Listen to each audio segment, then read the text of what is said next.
आज रोषे प्रस्तुत करछि ऑथेंटिक ओडिया मंडा पिठा। नमस्कार, मो चैनल को आपण मानक स्वागत।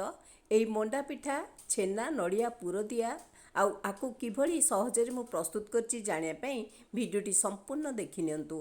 पसंद आसले लाइक टे कर दियंतु, कमेंट शेयर सब्सक्राइब करे भूलिबेनी। चलंतु प्रस्तुत करिबा मंडा पिठा। कलिया नरम नरम मंडा पिठा प्रस्तुत करिया पई प्रथमतः मु पूर प्रस्तुत करिबी। एई पूर मु दही छेना नड़िया दे प्रस्तुत करी से प्रथमतः मो पूरटी प्रस्तुत कर दूची। चलतु देखि नबा मो पूर केमिटी प्रस्तुत करची। देखंतु मु गोटे करेई बसई देइची पूर पई। आउ से करेई गरम होबा परे गुड़ दे देइची। प्राय 300 रु 350 ग्राम गुड़ मु दउची, कारण नड़िया आउ छेना को चाहिकी आमे गुड़ दबा। जेतिकी नड़िया छेना नबा सेई क्वांटिटीर आमे गुड़ व्यवहार करिबा। गुड़ टिके दबा परे गुड़ मेल्ट हो गलानी। बर्तमान मु नड़िया दउची। गोटे नड़िया मु कोरी नेइची, जहाँकि दे दउची सबु नड़िया दे दउची। एई नड़िया को टिके भाजी नेबी गुड़रे। गुड़ तो मेल्ट हो गलानी, नड़िया सहजरे मिसी जिवो। आउ नड़िया आ दही छेना देकी एई पूरटी प्रस्तुत होची, जहाँकि अति स्वादिष्ट पूर। आउ आज मु व्रत स्पेशल जो मंडा पिठाटी प्रस्तुत करची, जानुथिबे सुदुसा व्रत अछि। मु सेई सुदुसा व्रत पई ए मंडा पिठा प्रस्तुत करची। आमे तो पूजा पर्व रे विशेष करी ए पिठाटी प्रस्तुत करथारु। आउ आज जेहेतु सुदुसा व्रत अछि, मु सेइथलागी ए मंडा पिठा प्रस्तुत करची। तो देखंतु मु एबे नड़िया भाजी देलिनी कि समय, तापरे मु ऐड करूची दही छेना। दही छेना मु गोटे दही छेना को एभली छोट छोट पूरा करनेची, जहाँकि ये सहजरे पूरटी प्रस्तुत हब। पूर प्रस्तुत हवा को बहुत सहज लागिबो। आउ बिंडा बिंडा न रहीकि पूरा सहजरे नड़िया सहित मिसी जाई पूरटी आमर रेडी हो जिवो। मु आकु भाजी नउची नड़िया सह नड़िया गुड़ आउ दही छेना को मिसेइकिरी भल से भाजी नउची। जेते बेले आमे जानिबा आमर पूरा पानी अंश सोक करी गला आउ ड्राए हे गला, करेरु छाड़ी आसला, सेते बेले जानिबे जे आम पूरटी रेडी हो गला। आउ गोटे जिनस गोटे सुंदर फ्लेवर आसीबार। एबे मु किछि काजू ऐड करूची, आउ किछि गुजुराती छेचा ऐड करूची। 8-10 टी गुजुराती को एभली छेची नेची, मु ताकू गुंड सह ता धेरे मिसेई दउची। आकु भाजी नउची। देखंतु केते पानी टिके आसुची, कारण दही छेना को चुपुड़ीले मध्य आधेरे किछि पानी अंश रही थाए। नड़िया रे मध्य जानिथिबे पानी अंश थाए, तेणु करी एभली पानी अंश आसी जाउची। आकु पूरा आमे ड्राए कर नबा, जहाँकि सुखा सुखा हेले आम पूरटी बहुत भल से प्रस्तुत हो जिवो। देखंतु आस्ते आस्ते पानी सोक करी गलानी। आउ ए आमर पूरटी फटाफट रेडी हो जिवो। पूर रेडी हो गला परे आमे स्टफिंग पई रेडी हो गला परे आमे मंडा पिठा पई प्रोसेसिंग करिबा। देखंतु केते ड्राई हो गलानी, केते सहजरे फटाफट रेडी हो जाउची आमर दही छेनार ए टेस्टी पूरटी। बहुत सुंदर फ्लेवर आसुची।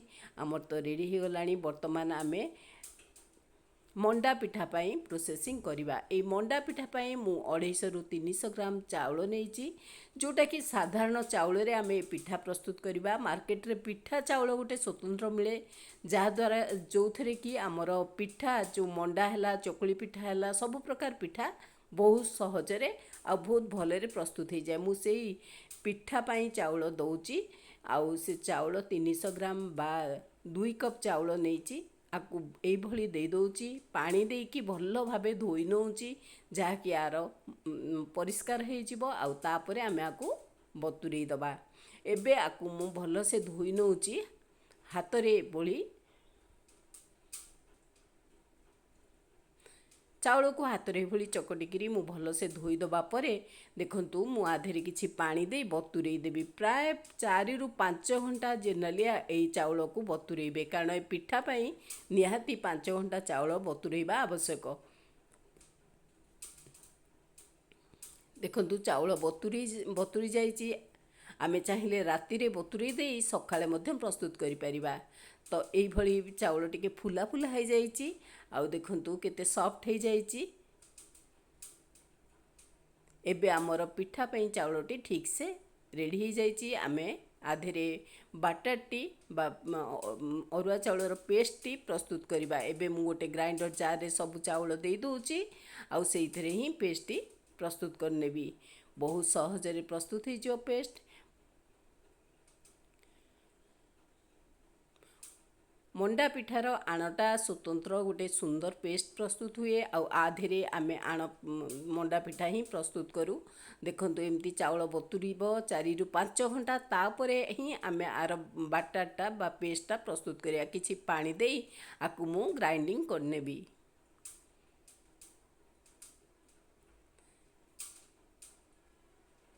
देखंतु एते केते सुंदर भावे एटी हमर प्रस्तुत हो गलानी। पिठा पाई रेडी हो गलानी। ये बाटाटी बा आणटी प्रस्तुत हो गलानी।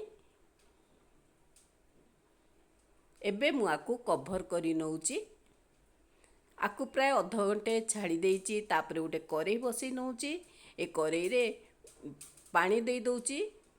प्राय 2 ରୁ 2.5 कप पानी दउची। ए पानी गरम हवा को छाड़ी दबा। এই ମଣ୍ଡା ପିଠା ଅତି ସହଜରେ ଶୀଘ୍ର ପ୍ରସ୍ତୁତ ହେଇଯାଏ। ଏବେ ମୁଁ ଦଉଛି କିଛି ଲୁଣ ଆଡ଼୍ କରୁଛି। ଆମର ଯେତିକି ଆଣ କରିଛେ ବା ପେଷ୍ଟି ହେଇଛି ସେଇ ଅନୁସାରେ ଆମେ ଲୁଣ ଆଡ଼୍ କରିବା। ଚିନି କିଛି ଆଡ଼୍ କରୁଛି ପ୍ରାୟ 2 ରୁ 3 ଚାମଚ ଚିନି, 1 ଚାମଚ ଦେଶୀ ଘିଅ ଆଡ଼୍ କରୁଛି। ଆକୁ ସବୁ ପାଣିରେ ଭଲସେ ମିଶିଯିବ। ପାଣି ଭଲସେ ଫୁଟିଗଲା ପରେ ଆମେ ଏ ଆଣଟି ଦବା। आकु भलसे एपट सेपट करी नबा बा एमती चलाउथिबा जहाँकि ए जम्मा बिंडा हेबनी। आ सहजरे आमर गोटे डो प्रस्तुत हो। एटा खलीटा जोटा को आमे कहू ओडिया रे खली कहू मंडा पिठा पाई। से खलीटा सहजरे प्रस्तुत हो। एभली चलाउथिबा नले तलटा लागी गले आमर सहजरे प्रस्तुत हेबनी। तेणुकरी एभली चलाउथिबा जे पर्यंत एटा पूरा करेईरु छाड़ीनी। देखंतु केते सुंदर आ सहजरे एटा प्रस्तुत हो जाउची। करेईरु छाड़ी आसुची। आ एभली संपूर्ण करेईरु जेतेबेले छाड़ी जिवे जानिबा आमर ए जो आणटा ठीक से हेगला प्रस्तुत हेगला। आकु एभली रांधुथिबा बा एपट सेपट करि नउथिबा करेईरु जेमतिकी तଳ अंशटा लागिबनी आ फटाफट एटा रेडी हो। देखंतु केते सुंदर भावे करेईरु छाड़ी आसुची। एइथुरु आमे जानिबा हमर मंडा पिठा पई एटा प्राय हेगलानी। एबे मु गोटे देखौची आपनकु गोटे हातरे एभली हातरे आमे गढ़ीबा। जेतेबेले एटा गढ़ी जाउथबो जानिबा जे हमर मंडा पिठा पई ए आणटी रेडी हेगला बा प्रस्तुत हो गला। सेतेबेले गैस रो फ्लेमटा मु बंद कर देइची। एबे देखंतु मु ठंडा हवा परे गढ़ी नउची। केते सुंदर भावे हमर मंडा पिठा आधेरे गढ़ी हेइ जिवो। टिके घियर देइ दोची हातेरे घियो किंबा पानी हाथ करी मध्य आपण गढ़ी पारिबे। ए जो मंडा पिठा को ए भली गोटे गिना आकार आमे ताकू हातेरे बुलेई बुलेई गढ़ी नबा। गोटे गिना बा कटोरी भली ए भली गढ़ी नबा। तापरे ऐड करिबा आधे मिडिल ले बा मझिरे पूर दबा। जो स्टफिंग पे आमे पूर प्रस्तुत करथिले दही नडिया गुड़र पूरटी आ मध्यरे देई आकु क्लोज करिबा बा बंद करिबा। ए भली बुलेई बुलेई बंद करिबा जहाँकि आमर पिठाटी केते सुंदर भावे गोटे रसगोला भली हेजिबो बा राउंड शेप रे बाहरी आसीबो। देखंतु केते सुंदर राउंड शेप रे बाहरी आसला मंडा पिठा। आमर रेडी हो गलानी मंडा पिठा। एइभली मंडा पिठा आमे गढ़ी दबा। सबु जेतिक आण करी सेइथरे मु सबु गढ़ी नउची मंडा पिठा। एइभली गोटे गोटे करके आपन देखेली। एइभली सबु गुड़िक गढ़ी नउची। देखुचंती केते ओडिया रे आमर 12 मासरे 13 पर्व आउ 13 पर्व रे आमर विभिन्न प्रकार पिठापणार महात्म्य बहुत अच्छी। सेथि मध्यरु मंडा पिठा गोटिए जहाँकि आमर लक्ष्मी पूजा मानकरे सुदुसा व्रत हैला, माणबसा गुरुबार हैला किंबा दशहरा हैला आमे एई पिठा प्रस्तुत करथाउ आउ ठाकुरंगु भोग दबा सहित खाई थाउ। आज मध्य से भली सुदुसा व्रत स्पेशल मुए पिठाटी करूची। देखंतु केते फटाफट रेडी हो जाउची आमर ऑथेंटिक ओडिया मंडा पिठा। एभली देखंतु सबु पिठा मु गढ़ी नेइची। आपनकु देखै दउची केते सुंदर भावे पिठा गुडी को गढ़ी हे जाइची। आउ एई पिठा को मु वर्तमान सिजेई नेबी। आउ टिके सिजेइबा पई मु इडली छांच यूज करूची बा व्यवहार करूची। इडली छांच रे मु पानी दे देइची आउ ताकू ता ऊपरे मु जो तार ଛାଞ୍ଚ ଅଛି, ଛାଞ୍ଚ ଉପରେ ମଣ୍ଡା ପିଠା ସବୁ ଦେଇ ଦେଉଛି। ଗୋଟେ ଗୋଟେ କରି ସବୁ ପିଠା ମୁଁ ଦେଇଦେବି ଆଉ ତାକୁ କଭର୍ କରିନେବି। ପ୍ରାୟ ଜାଣିବେ 15-20 ମିନିଟ୍ ଆମେ ଆକୁ ସିଝେଇବା। ଆଉ 15-20 ମିନିଟ୍ ଭିତରେ ଏ ପିଠାଟି ପୁରା ରେଡ଼ି ହେଇଯାଇଥିବ। ଆଉ ଏତେ ସୁନ୍ଦର ହେଇଥିବ କୁହନ୍ତୁନି। ପୁରା କଅଁଳିଆ ଆମର ମଣ୍ଡା ପିଠା ରେଡ଼ି ହେଇଯାଇଥିବ। ଦେଖନ୍ତୁ ମୁଁ 15-20 ମିନିଟ୍ ଛାଡ଼ି ଦେଇଛି। ଏବେ ପିଠା ବହୁତ ସୁନ୍ଦର ସେ ପ୍ରସ୍ତୁତ ହେଇଯାଇଛି। ଆକୁ ଟିକେ ଥଣ୍ଡା, ଏ ଗରମ ଅଛି, ତେଣୁକରି ମୁଁ ଧୀରେ ଧୀରେ କାଢ଼ୁଛି, କାରଣ ଗରମ ଅବସ୍ଥାରେ ଯଦି କାଢ଼ିବା ଫାଟିଯିବାର ବି ଚାନ୍ସ ଅଛି। ତେଣୁକରି ଯେବେ ବି ପିଠା କରିବେ ପୁରା ଥଣ୍ଡା ହେଲେ ଆକୁ କାଢ଼ିବେ, ଫଟାଫଟ ବାହାରି ଆସିବ। ଦେଖନ୍ତୁ ମୁଁ ଏମିତି ଗୋଟେ ଗୋଟେ କରି ସବୁ ପିଠା କାଢ଼ି ନେଉଛି। ଆଉ ଦେଖନ୍ତୁ କେତେ ବଢ଼ିଆ ସେ ଆମର କଅଁଳିଆ ମଣ୍ଡା ପିଠା ରେଡ଼ି ହେଇଗଲାଣି। ଆମର ପୂଜା ପାଇଁ ତ ମଣ୍ଡା ପିଠା ଆମେ ପ୍ରସ୍ତୁତ କରୁ। ଏମିତି ଜେନେରାଲି ଆମେ ମଧ୍ୟ ଏମିତି ମଣ୍ଡା ପିଠା ପ୍ରସ୍ତୁତ କରି ଖାଇପାରିବା, ଯାହାକି ସମସ୍ତେ ଆକୁ ବହୁତ ପସନ୍ଦ କରନ୍ତି।